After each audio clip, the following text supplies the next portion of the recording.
হবে পারলি আমাকে নিচে নামাতে পারলি না তো কি করলি শোন তুই কেন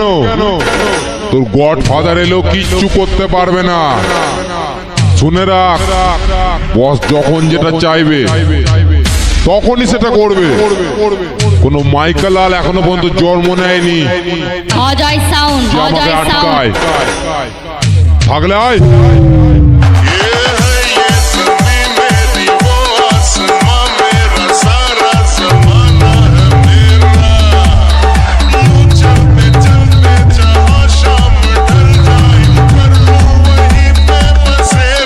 কদিনে গুরুদেব আমায় স্বপ্নে দেখা দিচ্ছে, বলছেন আয়